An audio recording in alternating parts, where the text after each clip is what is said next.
I'm very happy to introduce Professor Hirosi. I'm very happy to introduce Professor Hirosi as the first speaker. これからちょっと日本にさせていただいて、ちょっと準備をしてなかったので、大森さんは20年くらい前ですかね、京大の数学教室、うちが教室の25年くらい、私はその頃はすごいインパクト、お付き合いがありまして、インパクトを受けたものです。それ以来、時たま影響を受けているんですが、大森さんはこの数因セオリーから、特に数学にも近いいろんな数学に好影響を与える仕事をたくさんなさっていまして、その内容については今回お話しなさるでしょうから、ちょっと私もここではちょっと言えませんが、ただ最近大森さん東京にIPMU という私が属するところでありますが、そこに、そこの主任研究員としても拘束なさっていただきましたので、年に 3ヶ月くらいですね、日本に来ていただいていろいろとお話をしてたり、また数学者の人たちとも交流を深めていうことになると思います。でこの数因からの数学特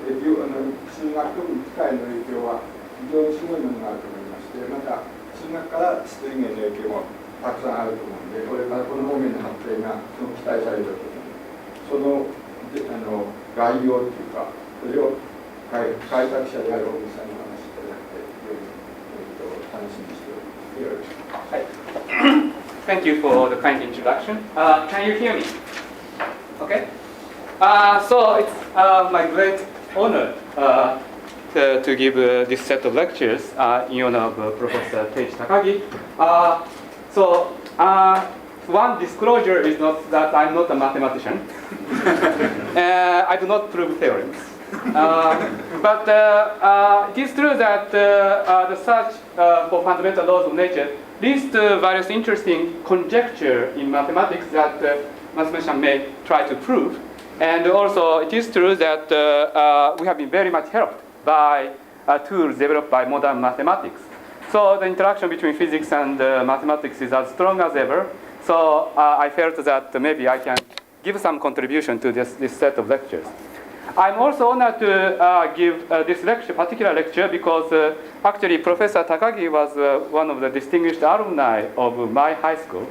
and then, in fact, our mathematics teacher used to tell us about this famous mathematician, so it was quite inspiring for me.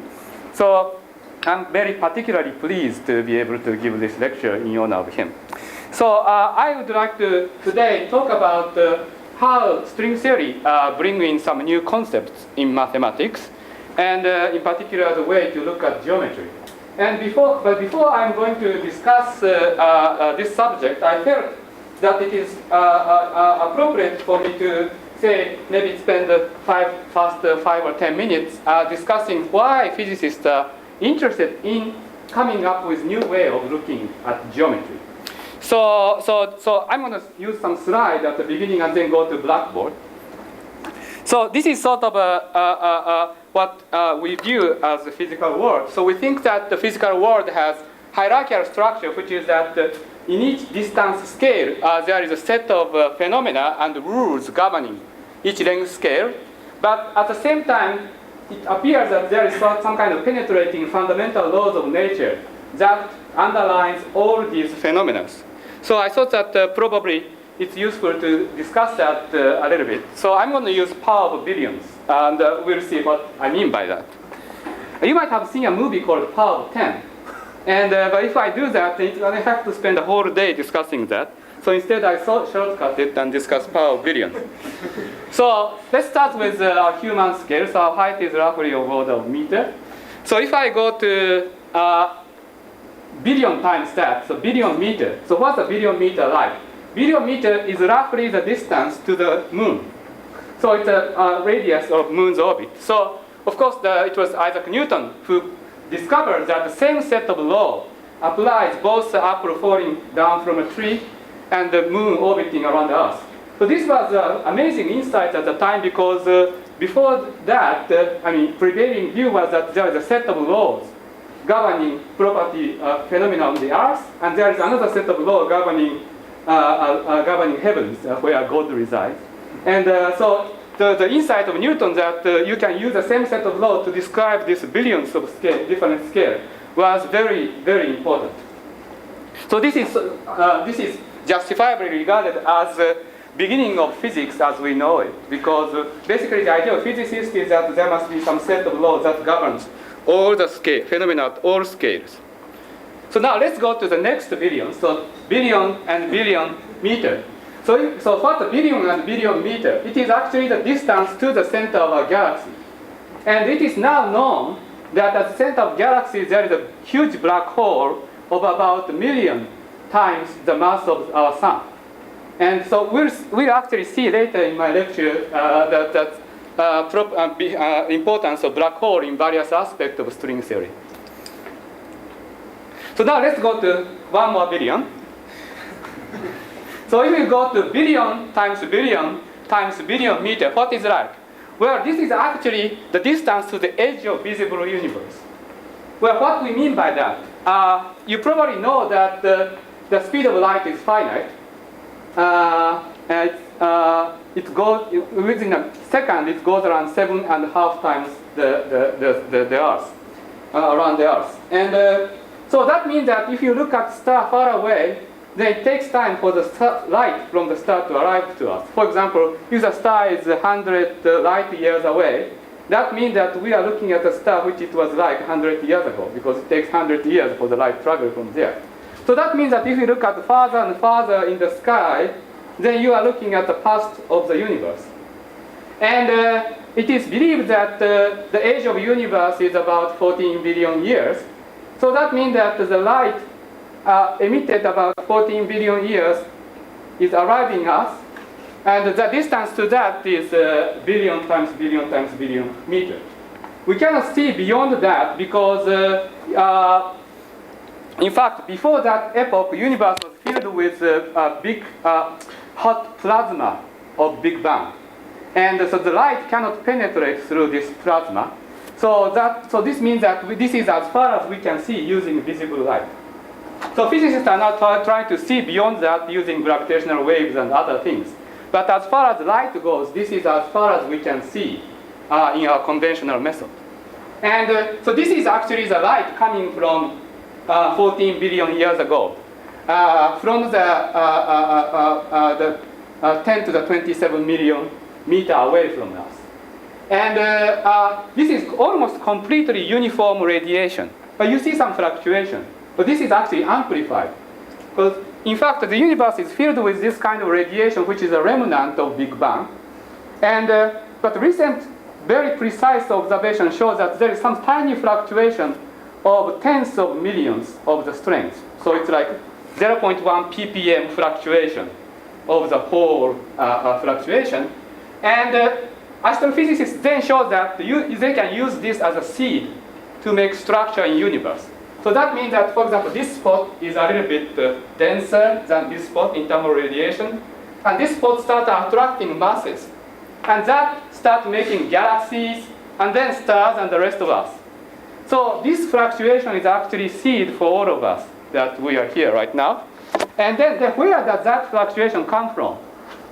According to the leading theory of inflation, this fluctuation is supposed to come from primordial fluctuation of geometry by quantum gravity effect. So that means that this theory says that this fluctuation is made by quantum gravity fluctuation in the early universe, which becomes seed for galaxies and stars and all the rest of us. So to understand where we are, why we come from, how we come from, it seems like we have to understand the quantum gravity effect at the early universe. So we went from our scale to billions times billion times billion meter. Now we can consider going to shorter distance. So what's billions of meter like? The billions of meter is actually the diameter of DNA helix. And this is also called as nanometer. So nanophysics science is of course a very hot subject right now. And because people have developed a way to manipulate individual atoms. And But nano is not the shortest distance scale we know. Actually, this summer, the world's biggest particle accelerator is turning on in Geneva. It's called Large Hadron Collider at CERN. And this, you can think of this. So this is actually a superconducting magnet going around the radius of about 10 kilometers, 100 meters underground, and accelerate proton and collide them together.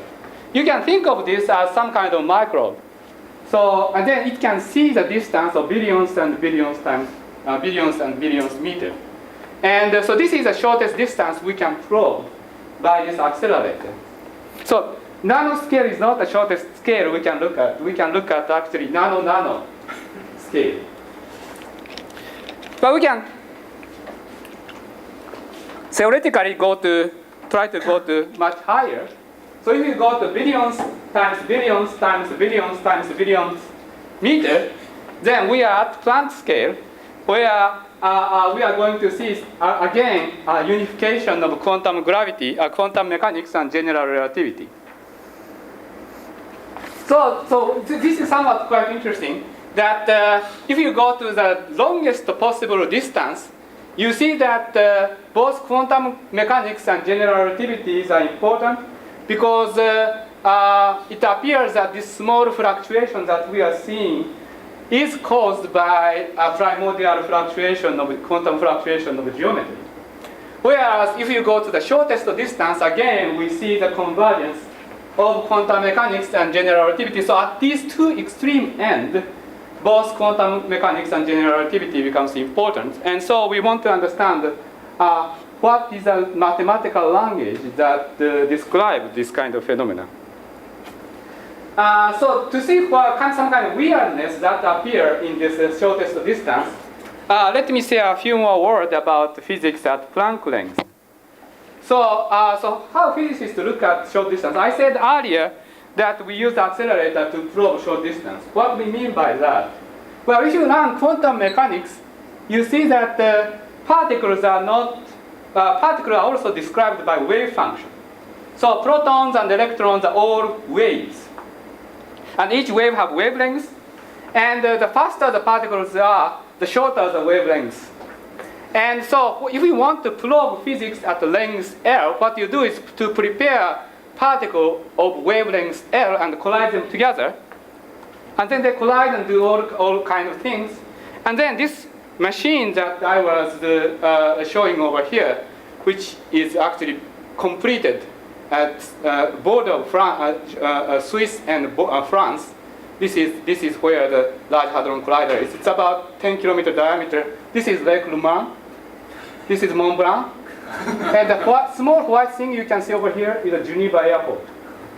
And so this is about 10 kilometer diameter and 100 meter underground. And there are two major detectors. Each of them is about 100 meters across. And I'm not sure whether you can see that, but there is this small person standing over here. This is just to show you the scale.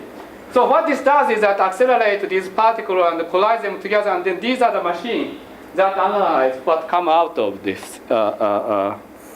And so that's how physicists observe what's going to happen at the length scale L. So this has been a very successful endeavor. And then using this kind of technology, physicists have uncovered many layers of a natural world. And so in the 19th century, by the late 19th century, it was established that everything was made of atoms. And then, atoms, the end of that? Well, then people like Rutherford in the early 20th century discovered that atoms are actually made of nucleon and electron orbiting around it. And then it was further discovered that the nucleon are not a single object, but it's made of proton and neutron bound together by meson.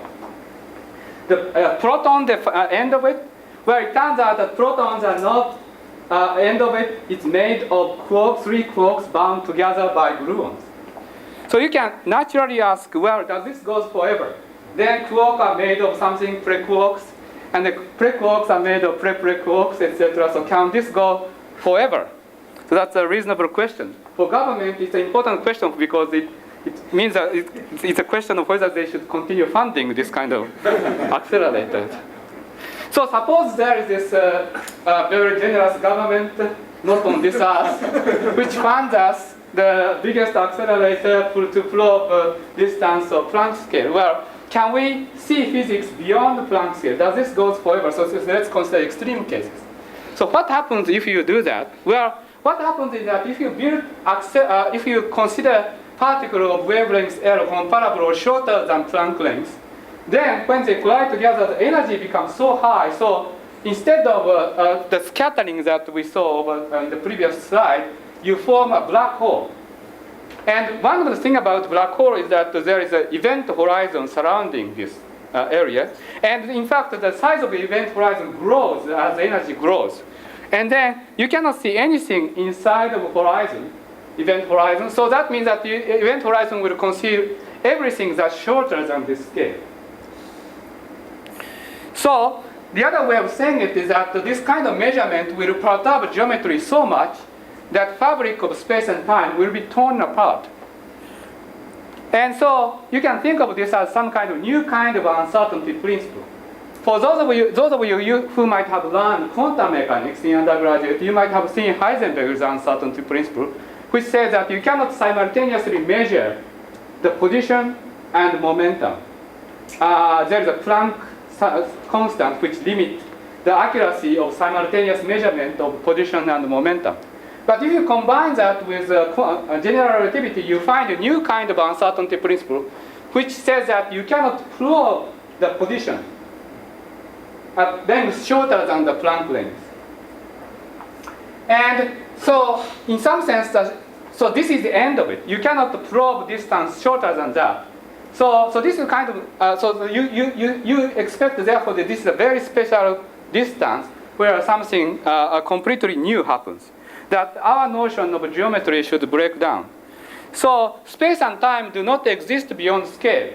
So that means that they are not really fundamental concepts, which is really new for physicists, because until this length scale, all the laws of physics assume that we have space and time geometry, and then try to construct a dynamical system on the top of it. But then, if you try to formulate physics beyond this scale, then space and time are not fundamental concepts anymore. So they should emerge from something else. And then that's why we need to invent new mathematics. And string theory may provide a key to understand physics at this scale. Because, and as we'll see, this will provide some new concept of geometry. And so later I will talk about black hole information paradox, because the paradoxes are good for science and because they pose challenges that we try to probe. And so we'll come to that later. So that's all I wanted to show in terms of this slide, and then I go to Blackboard.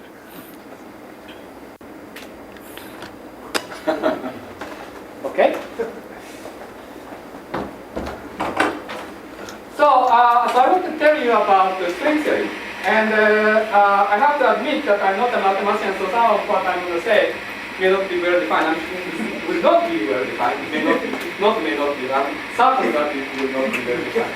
But I'll make effort to make these things as clear as possible, so at least I can convey what I'm trying to discuss. So first I would like to compare physics of point particle versus string.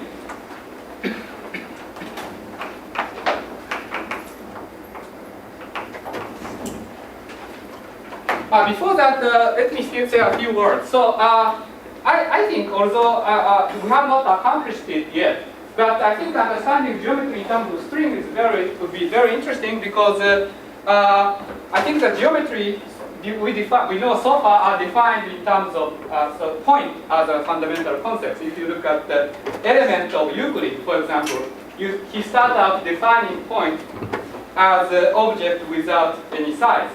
So in some sense, geometry is constructed in terms of a point. So we might try to construct the geometry out of string as fundamental object. I don't think we have accomplished that. But so what I'm going to do today is try to provide some kind of experimental evidences, experimental data, from which mathematician may try to construct more accurate geometry of string. So that's what I would like to do. So let's first start with points. So when you have point, well, you have some kind of manifold,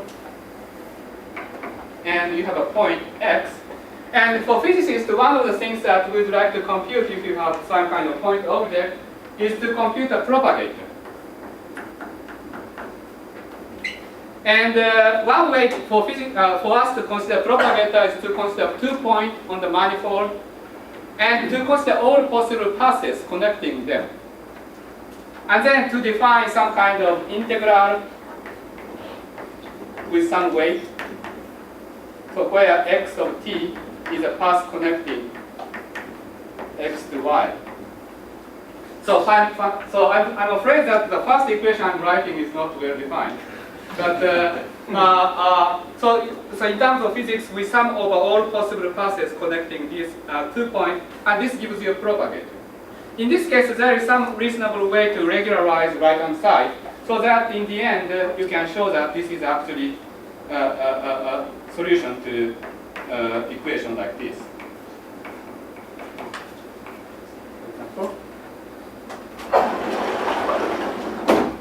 Okay, so you can ask how we can generalize this concept to string theory.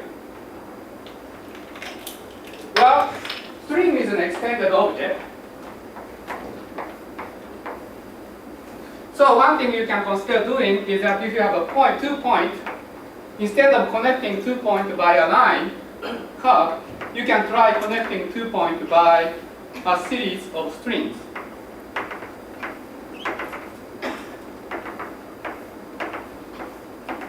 So this can be one way to generalize this kind of concept of Green's function in the case of string. But if you start looking at strings, there is no reason that we should stop at 2 points.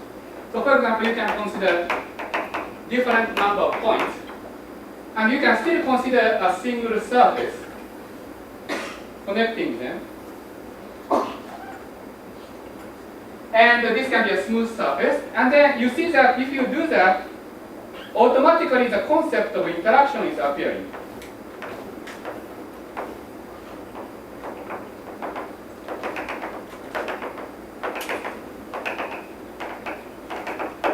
So for example, if you look at what's happening around here, we have some kind of 2 strings coming in, and 1 string is coming out. 1 string coming out. So there is an interaction automatically included in this kind of construction. So this is quite new, because in the case of point particle, if you try to write interaction, what you do is that you have 2 points coming in and prion coming out like that. This is not a manifold. But in the case of string, the concept of a 2-point function automatically generalized to n-point function without introducing a new structure like this one. So in some sense, if you start considering string theory, automatically you are forced to take particular type of interaction. So that leads to some kind of uniqueness in the concept of string, which physicists actually like. Maybe I should move this away because it's kind of hard to see the blackboard. Okay? But once you start doing this kind of thing, there is no reason to stop that. The external thing right here should be point. Because since we are considering string, we might as well consider external place also as string. And then we can consider doing something like that, that you connect these strings like that. But we can go further. There is no reason that we should consider genus zero surface connecting these external strings. So we can create holes. Okay? So this is the most natural thing to consider. So we have a manifold M. In it, we specify various circles around here and here, and then consider a surface connecting them. Okay? So that's a natural concept. So this is basically one of the things we want to compute when we talk about string theory. And so I claim that this kind of things, the natural generalization of concept of Green's function, in the case of point particle theory, you see that this is much, much richer than that kind of concept, because the number of external objects are arbitrary rather than 2, and interactions are automatically included. Okay, so now let me try to make this a little bit more precise. I don't think I will succeed in doing that, but I will make effort. So string amplitude.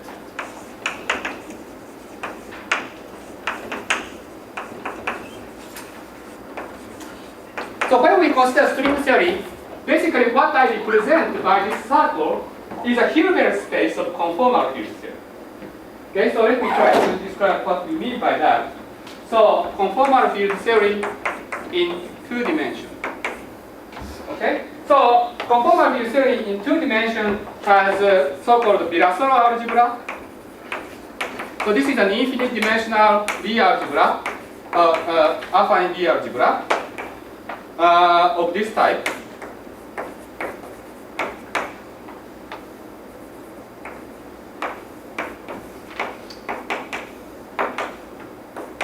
Okay, so this is called the Virasoro algebra. Okay, and here n are integers. So you see that there are infinitely many generators, and C is called central charge, which commutes with all generators, and in particular takes within a given conformal field theory some fixed number, some real number. It's called central charge, and the irreducible unitary representation of this algebra is completely known, and it is specified by highest weight. So you have highest weight state, which is the eigenstate of this operator annihilated for all n greater than 1, and then representation is built by multiplying this kind of thing on H.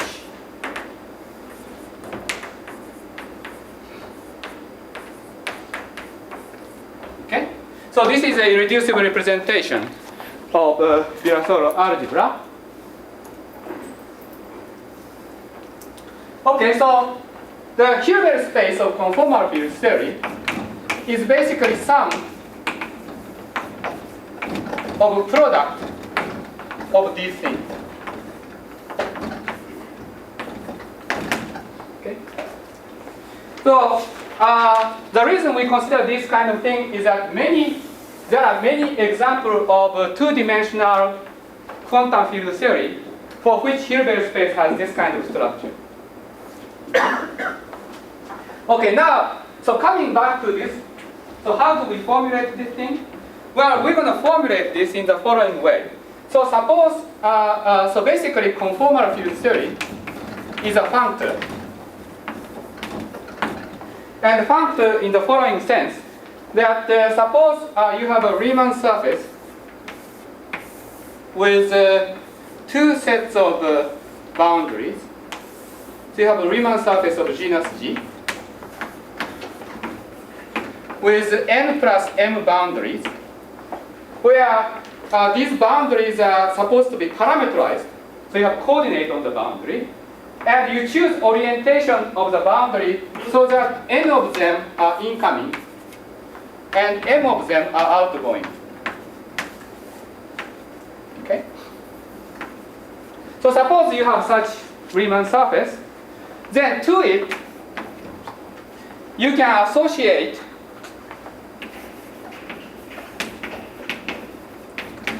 a homeomorphism of n tensor product of the same Hilbert space into m tensor product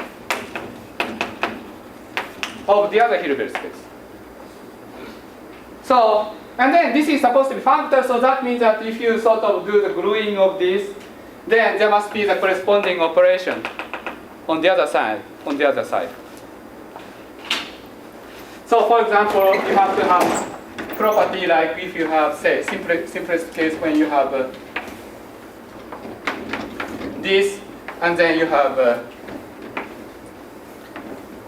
this, and suppose this is genus G1 and genus G2, then you can take trace operation over here to make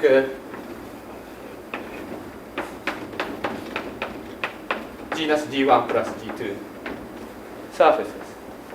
So there is a set of axioms constructed by Graham-Siegel, which spells out this kind of gluing axiom, which defines conformal field theory as a functor from Riemann surface with boundaries into home of tensor product of Hilbert spaces of conformal field theory. Okay? So from physicist perspective, well, although this nicely summarizes some aspect of conformal field theory, but there are other aspects of conformal field theory that are not completely captured by this set of axioms. That I will come to that come to that point later. I think that there are some elements of that axiom that we will want to include. Oh, by the way, please feel free to interrupt any time, because I'm a physicist and I often have difficulty in understanding what mathematicians do not understand. So for what I think obvious may not be obvious at all to mathematicians and vice versa. So unless you tell me, I will not know. So please ask any question and interrupt me anytime. So this is actually conformal field theory. So I forgot to say, but for example, when I say Riemann surface, I assume that this comes with a fixed complex structure.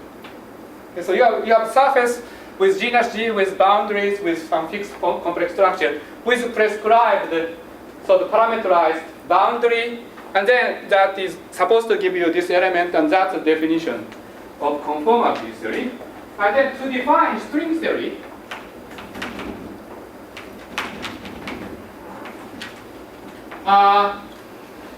we need some special type of conformal field theory. Special type of conformal field theory, so special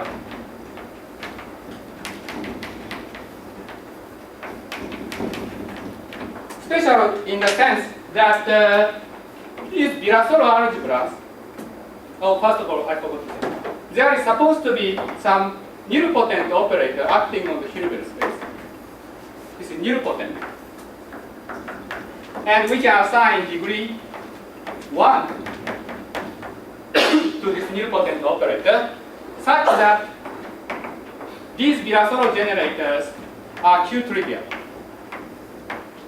So you have some operator Bn of degree -1. Okay? So, and in particular, this requires that central charge is equal to 0 for such conformal. Okay, so I said that for general conformal field theory, you can construct this kind of functorial relation between surface to home of the Hilbert spaces. But if you have this kind of particular conformal field theory, you can do something else. And that something else is that is the following, that let's call M, G, and N to be the moduli space of this Riemann surface with boundaries. And then let's call omega star of Mg as a space of differential forms.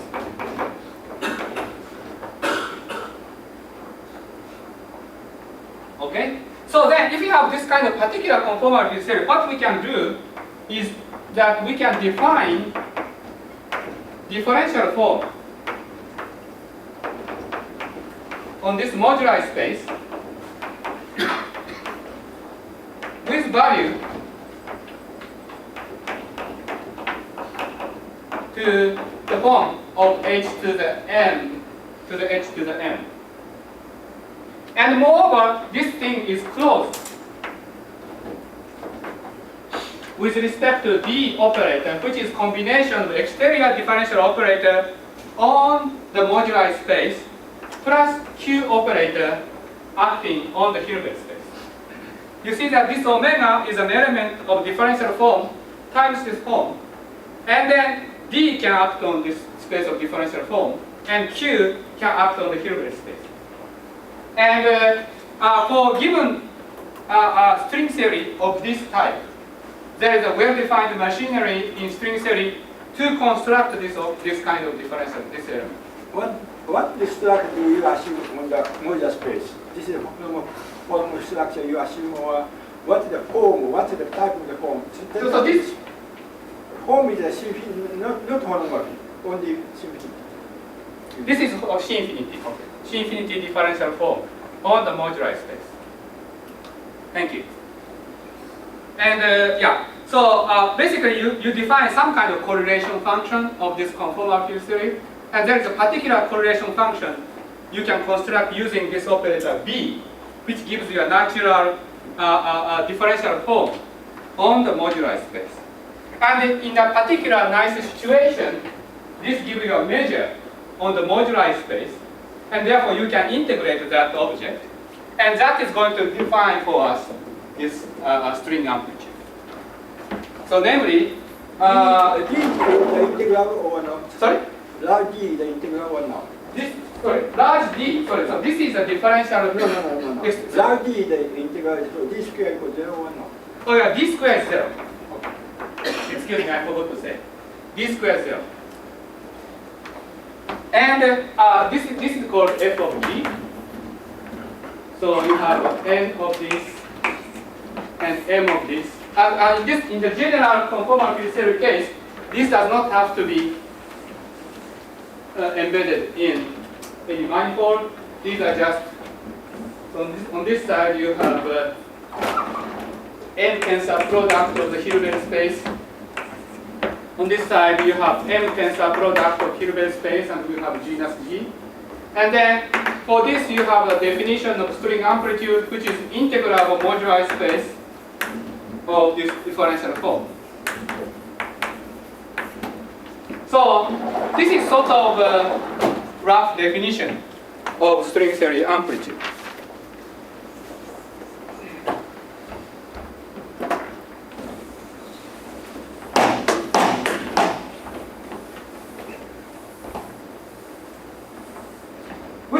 Later we will also discuss open string. So I have to say something about open strings. By open string, I mean that we consider also Riemann surfaces with boundaries. Well, these also have boundaries, but these boundaries are associated to some external Hilbert spaces of conformal field series. And then when we say open string, we consider the following things. So let me draw a diagram. So there are several types of boundaries.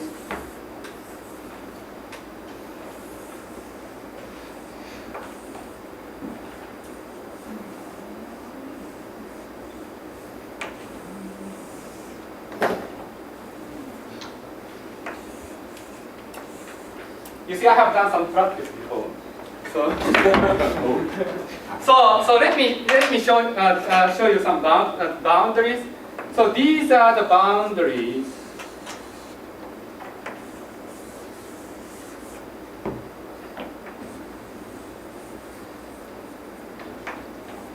And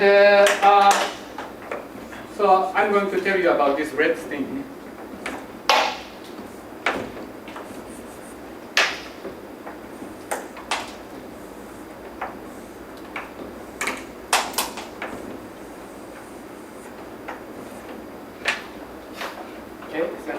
Then maybe I might as well draw purple things also. And then there are also handles like that. So you have Riemann surface with boundaries, and here I associate the Hilbert space like we had before. So these are incoming closed string Hilbert space. You see closed string propagating here, and then closed string coming out here. The red things are open string Hilbert space. So these are closed strings.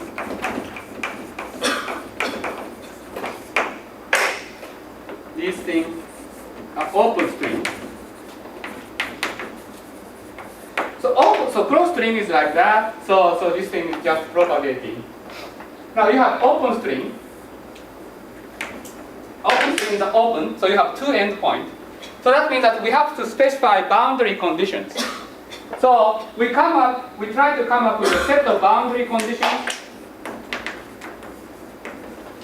These are boundary conditions.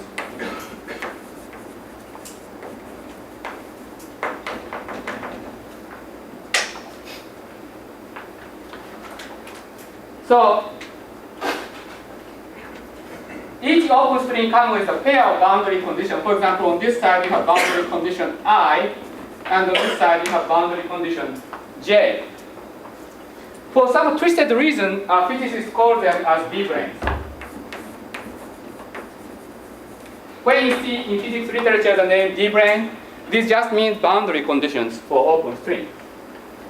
So you have open strings here, and then you see that for each pair of D-branes, therefore you can define Hilbert space of open strings. So you have H open as opposed to H closed for a given pair of boundary conditions. Okay? So how many boundary in this? Yeah, so let me just count them. So we have two closed strings in this diagram, one incoming closed string, one outgoing closed string. But there's another one. Yeah, so I'm coming to that. And then here you have one incoming open string, right here. And then there are two outgoing open strings.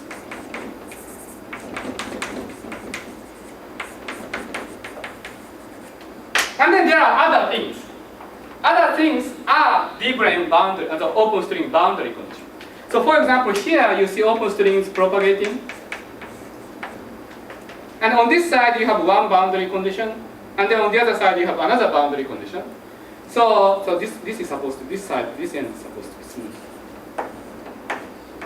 So you have one type of boundary condition epsilon I, and you put another type of boundary condition epsilon j over here. So that open string propagating over here understand what kind of boundary conditions that this is experiencing. And you can put another boundary condition on this, in this case. In this particular case, it happens that since boundary goes in this way, so that means that the boundary on this side is not for as far as this open string goes, it obeys the same boundary condition on both ends. Because this so for each connected component of boundary, you give one boundary condition. So this is yet another example of boundary condition. So you see that in this particular diagram, there are two closed strings, external closed string, one incoming, another outgoing. You have one incoming open string, two outgoing open string, and then four other boundaries for which we have to impose boundary conditions. Okay? So that's the rule. And then we can do all these song and dance that we did over here. Namely, now open string to define open string theory, we start with open conformal field theory, which is that for a Riemann surface of this type, we specify, we consider a functor. But now the functor is not just relating closed string Hilbert space into themselves, into some combinations themselves, but it involves open string. Namely, the functor in this case, for example, relating one closed string Hilbert space and one open string Hilbert space to one closed string Hilbert space and two open string Hilbert spaces. So this defines for you some kind of functor between these two categories. How these Hilbert space lead to the geometry of the space-time? Yeah. So this here I have not assumed any space-time. This can be defined for any abstract conformal field theory, which may or may not have to do with Calabi-Yau geometry, other geometry.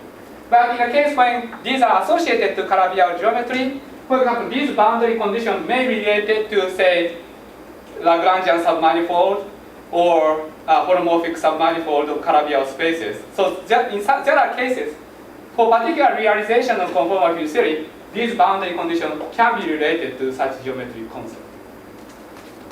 So you explain later that.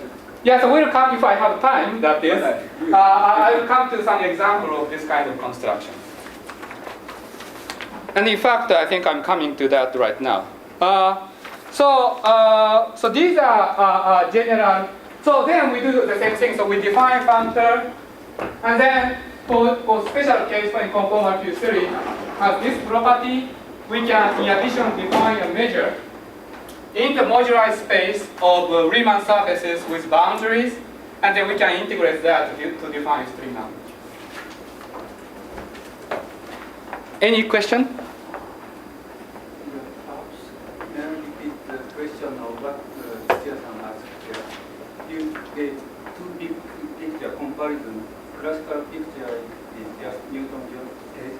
You integrate the action here. Yes. Then You integrate the exponential action over space of lines and curves. And that story is replaced by the integration on the modular space now. Partly integration of the modular space, but partly functional integral that defines this conformal theory, which I'm hiding. Yeah. And then in the classical case, this integration is controlled on the action by described by Lagrangian or Right. Basset. And in So this string space, you use this operator Q, which controls omega, and then you get this function. Yeah. So I would like to see the comparison in the classical picture. This Q is the Lagrangian, and in this new picture you use Q. And I did not write a Lagrangian because I thought that would not mean anything to mathematician.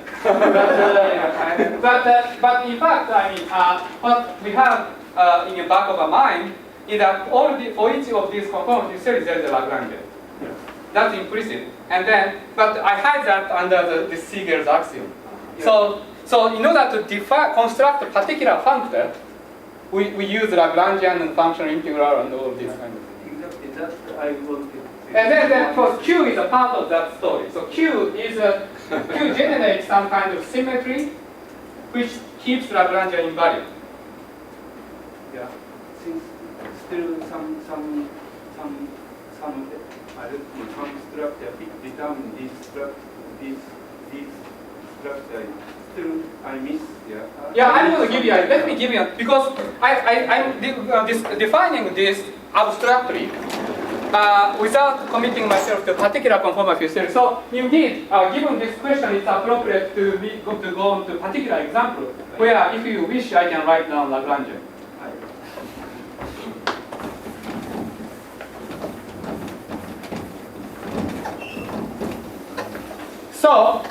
So I'm going to talk about topological string theory.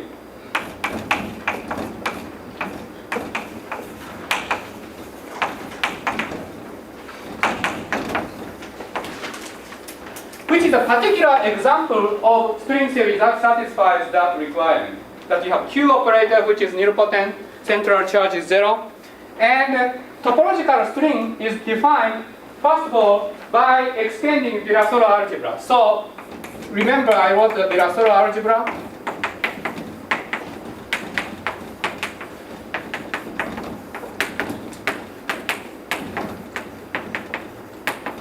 So that was a Virasoro algebra. And then we introduced more generators.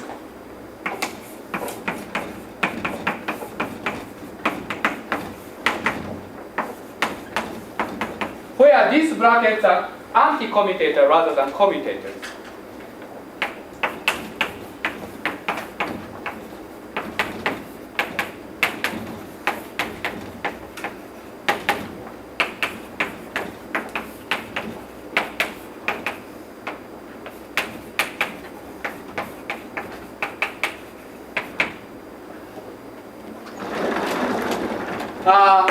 In the lecture note, I have the set of generators and commutation relation written. So in view of time, let me stop here. But this is important. This is n equal to superconformal algebra, called n equal to superconformal,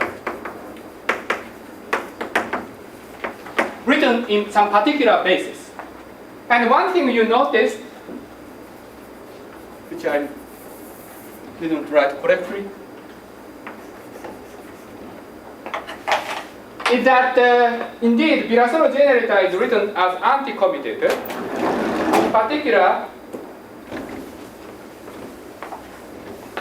So what I think this was realized implicitly by Witten and stated explicitly in the paper by Ooguri and Yang, that this has exactly the structure of string theory over there.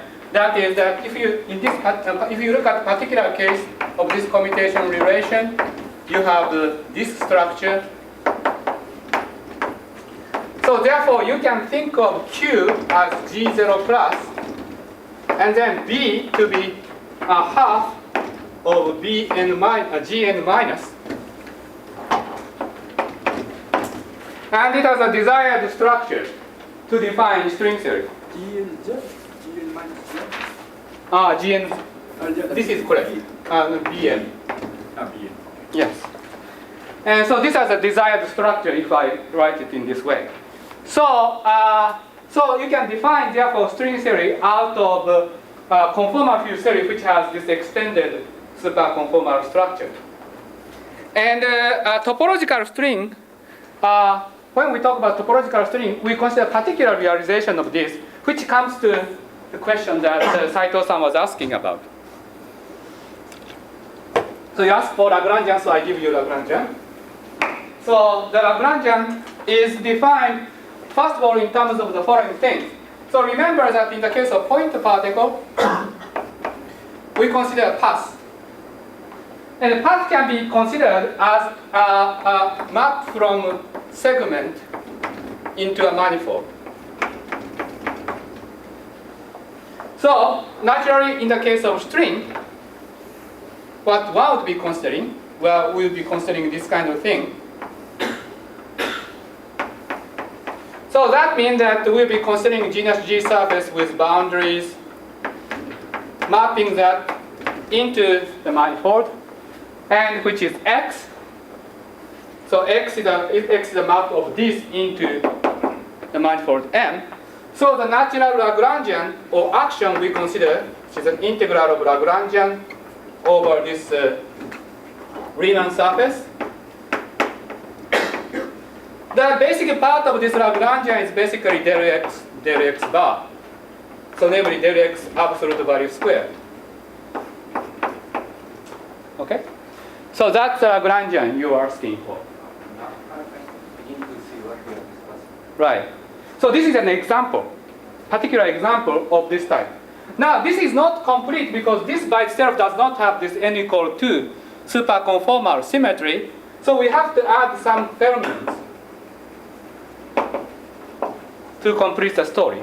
And if you add fermion degrees of freedom appropriately, then we can realize this n equal 2 conformal structure. In fact, there are two different ways of adding fermions. And I think that we are supposed to end at 11:05. So let me define two different types of introducing fermions, and then let me end this morning lecture. And then in the afternoon, I will try to expand on these two.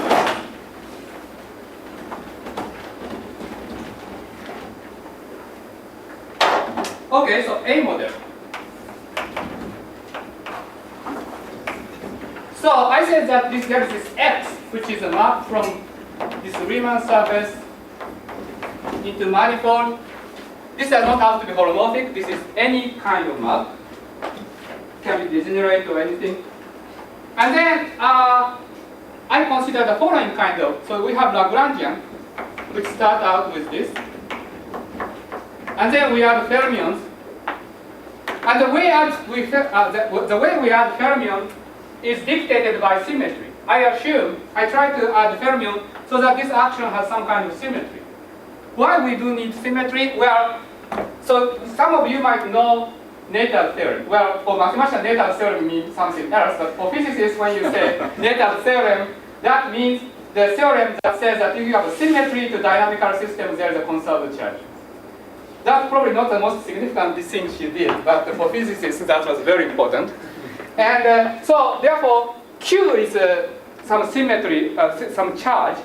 So that means that there must be some symmetry to the dynamical system. So specifying Q for physicists is the same as specifying symmetry. So what kind of symmetry we want to add? Well, we want to add symmetry so that this X can transform into fermion. theta is fermion. I'm writing, so I'm assuming M is complex manifold. So I'm writing some complex coordinate. So I is 1 to complex dimension of the manifold. And the anti-holomorphic part also transforms into this kind of fermion. This may look a little bit funny for mathematicians, but this is actually some concepts that must be very familiar.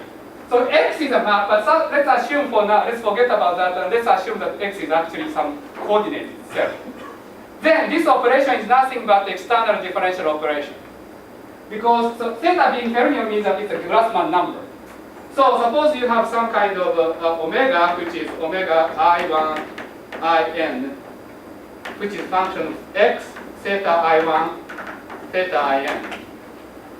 Then you can see that operation of delta on omega is nothing but external derivative acting on this, where you regard theta as a basis of differential forms. So this is nothing but a string theory version of this external differential operation. So you can think of Q as such thing. And then,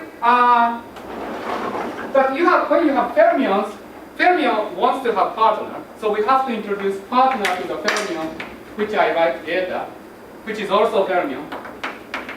And with that, we can write part of the fermion action, which is theta del bar eta, something like that. We need to write an action like that, so that we need fermion. And then once we introduce fermion, we need to know how this transforms.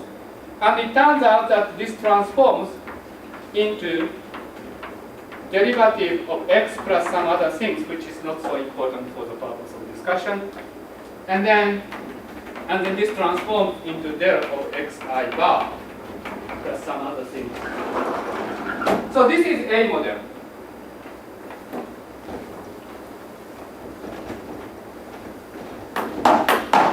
So now, so again, I'm not going to write the action, but just let me say that if you assume this symmetry, then there is a unique way to define the rest of the action. So you start with this part of the action, require this symmetry, so that by the Nader theorem can generate n equal to superconformal algebra, and that uniquely specifies the rest of the action. That's the definition of my action. And okay, so then I say that however, this is essentially external differential operator. From that, you can imagine that Q cohomology may somehow something to do with homology of the manifold itself. And you can indeed show that we have, so what we do is that we construct Hilbert space of this conformal field theory, and then consider Q cohomology of this, and it turns out that this is same as Hodge-Duran cohomology of this manifold. Okay, so that's one thing. Another thing that's interesting for physicists is to find a fixed point of the symmetry.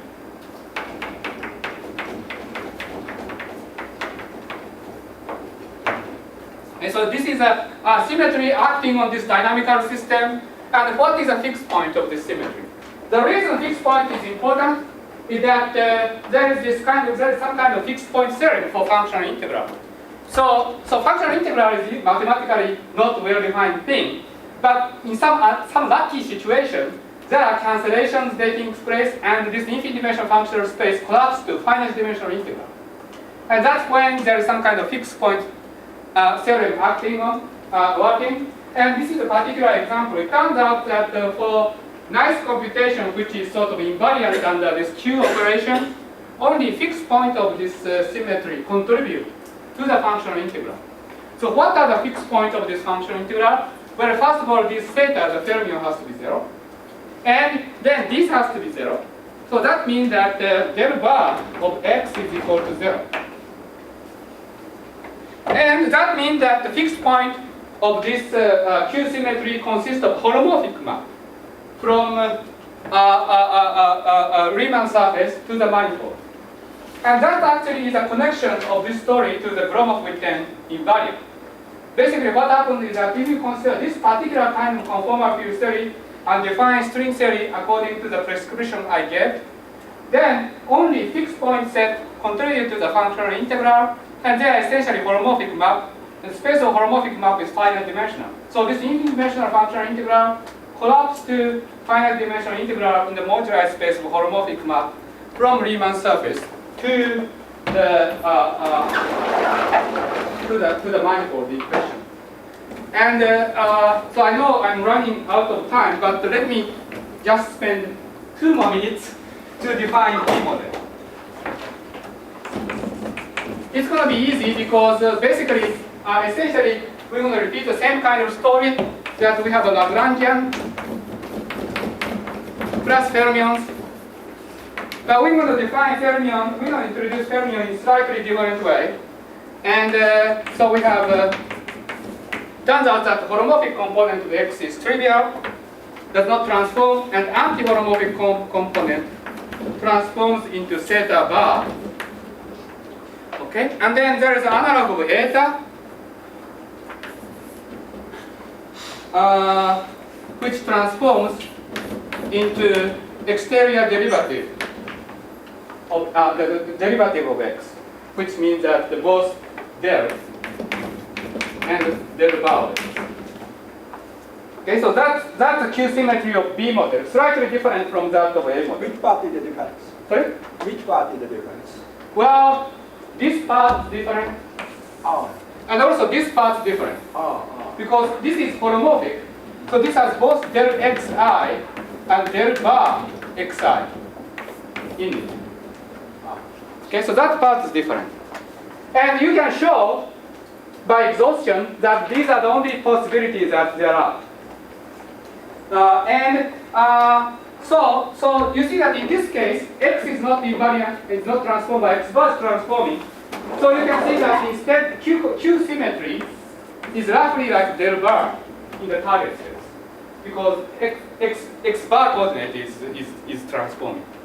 And another thing you can see, so therefore that would mean that would lead to the understanding that Q cohomology is now equal to del bar cohomology with value in holomorphic tangent space of the manifold.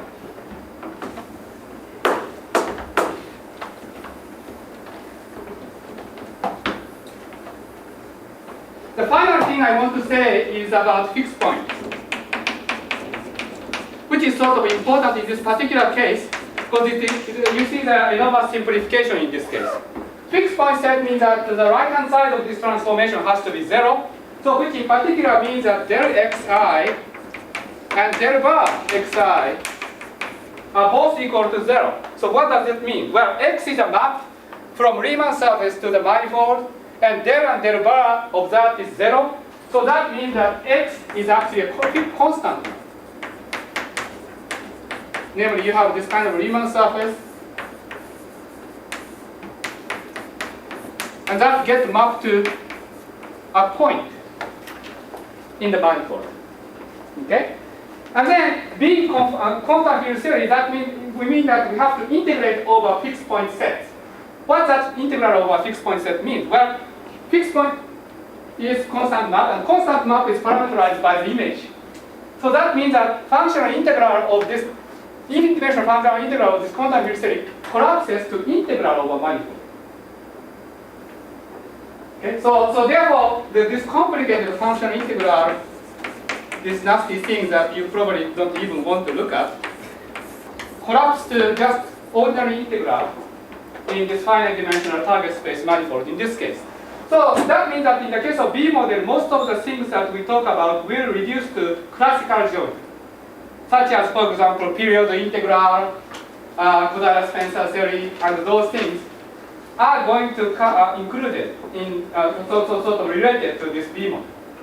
And interesting thing about mirror symmetry that I'm going to talk in the afternoon is to relate these two concepts. So this is intrinsically stringy, the sum of a holomorphic map, whereas these are just integral over target space, and these two concepts get related to each other by mirror symmetry, which is a subject of one of the subjects of my lecture this afternoon. Thank you. Thank you.